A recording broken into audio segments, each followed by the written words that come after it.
अ, विश्व फिजियोथेरेपी दिवस के अवसर पे पटना में एक कार्यक्रम रखा गया था, जिसमें मुझे सम्मानित किया गया। हमारे इंडियन क्रिकेट टीम के पूर्व फिजियोथेरेपिस्ट डॉक्टर अली ईरानी सर के द्वारा मुझे सम्मानित किया गया। आप स्वस्थ भी हैं और आपका पोस्चर सही नहीं है, आपका बैठने का तरीका सही नहीं है, अगर आप डेस्क पे काम कर रहे हैं और गलत पोजीशन में बैठे हैं तो आपको बीमारी हो ना, इसके प्रिवेंशन के लिए भी फिजियोथेरेपी की सलाह लेनी अति आवश्यक है। उससे क्या-क्या लाभ हो सकती है। कुछ लोग ऐसे हैं जिनको जानकारी के अभाव में बहुत परेशान होते हैं और लास्ट में जाके फिजियोथेरेपी कराते हैं, उनको पहले ही ये चीज़ समझ में आ जाए कि नमस्कार, मीरगंज के हथुआ रोड में है, मीरगंज फिजियोथेरेपी सेंटर में है। हमारे साथ हैं डॉक्टर प्रदीप जी।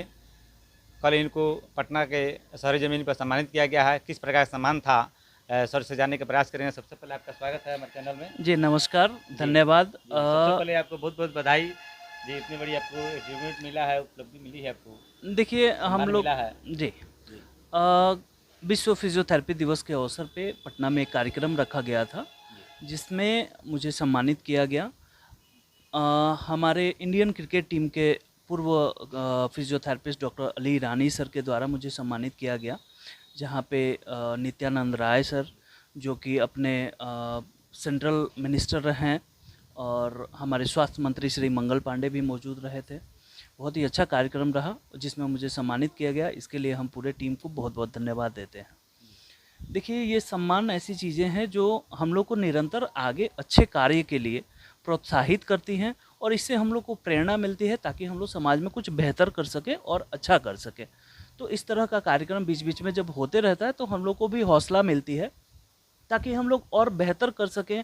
समाज के लोगों को हम लोग अपने कर्तव्य के जो हम लोग का जो कर्तव्य है उसको हम लोग और बेहतर तरीके से समाज में इसको समझा सके, बता सके, उस चीज़ को व्यवस्थित तरीके से बताए कि फिजियोथेरेपी क्या है, उससे क्या-क्या लाभ हो सकती है। कुछ लोग ऐसे हैं जिनको जानकारी के अभाव में बहुत परेशान होते हैं और लास्ट में जाके फिजियोथेरेपी कराते हैं, उनको पहले ही ये चीज़ समझ में आ जाए कि भाई जिस तरह की समस्या है, अगर वो फिजियो से रिकवर होने लायक है तो उनको भटकना ना पड़े, वो सही समय पे फिजियो में आएँ और अपना ट्रीटमेंट कराएँ। मीरगंज में सेंटर में किस प्रकार का फिजियोथेरेपी होता है कि कौन-कौन रोग का फिजियोथेरेपी आप करते हैं, रोगों का निदान होता है उससे सर? देखिए फिजियोथेरेपी जनरली ऐसा है। बहुत लोगों को नहीं जानकारी है जी, इसकी। जी। देखिए अब तो जहाँ तक हम कहेंगे, पहले हम कहते थे कि ऑर्थो न्यूरो से रिलेटेड जो भी प्रॉब्लम है उसमें आप फिजियोथेरेपी का सलाह ले सकते हैं, सहारा ले सकते हैं। अब हम कहते हैं कि जन्म से मरण तक के बीच में जो भी एज ग्रुप के लोग हैं, उन सभी लोगों को एक तरह से फिजियोथेरेपी की ज़रूरत है। अगर आप बीमार हैं तो आपको फिजियोथेरेपी की ज़रूरत है, लेकिन अगर आप स्वस्थ भी हैं और आपका पोस्चर सही नहीं है, आपका बैठने का तरीका सही नहीं है, अगर आप डेस्क पे काम कर रहे हैं और गलत पोजीशन में बैठे हैं तो आपको बीमारी हो ना, इसके प्रिवेंशन के लिए भी फिजियोथेरेपी की सलाह लेनी अति आवश्यक है। हम लोग खास तरह से ऑर्थो न्यूरो, जैसे किसी का हाथ टूट गया, प्लास्टर हुआ या ऑपरेशन हुआ, उसके बाद हाथ में मूवमेंट नहीं हो रहा है, हाथ जकड़ गया है, तो उस कंडीशन में फिजियोथेरेपी का अहम भूमिका होता है उसको फिर से सुचारू रूप से अपने फंक्शन में लाने के लिए। किसी को पैरालिसिस हो गया, स्ट्रोक हो गया, लकवा जिसको आम भाषा में बोलते हैं, उस तरह के केसेस में भी फिजियोथेरेपी की अहम भूमिका होती है।